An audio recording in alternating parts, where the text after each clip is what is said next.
An American president recently threatened to impose 10 to 25% tariffs on 8 major European allies, triggering a sudden crisis within NATO. The center of this diplomatic pressure campaign is a territory with only 56,000 residents, a population smaller than many mid-sized American towns. Standard maps push Greenland to the edge, creating the illusion of an isolated, empty space, but rotate the globe to look directly down at the North Pole. From this perspective, Greenland sits in the direct center of North America, Europe, and Russia. For modern militaries and global shipping companies, Greenland functions as the physical anchor for the world's most critical emerging transit corridors. American military interest here began in World War II, when the U.S. occupied the island to prevent Nazi Germany from using it as a platform to attack Allied shipping. During the Cold War, that focus shifted toward the Soviet Union, resulting in a 1951 defense treaty granting the U.S. permanent strategic access.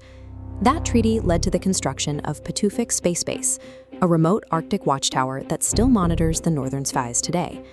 The geography of a nuclear exchange dictates that the shortest path for a missile traveling from Russia to the United States passes directly over the North Pole. Since the U.S. already has military access and permanent radar facilities on the island, the push to acquire the entire territory points to a different set of motives. The physical landscape is shifting. As the ice is receding, it is exposing transit routes and resources that were previously unreachable. Over the last 40 years, the total volume of Arctic sea ice has declined by roughly 40%. This melt is turning an impassable ice wall into navigable maritime channels, creating a new theater for global trade. Moving cargo from Asia to Europe through these northern routes can cut total travel distance by up to 40% compared to the Suez Canal. If trends continue, nearly 1/5 of global maritime trade could move through these Arctic corridors. Controlling the coastline of Greenland provides direct influence over the most important choke points in these emerging shipping lanes. Russia has responded to this change by reopening dozens of Soviet-era military outposts across the Arctic and increasing its naval patrols.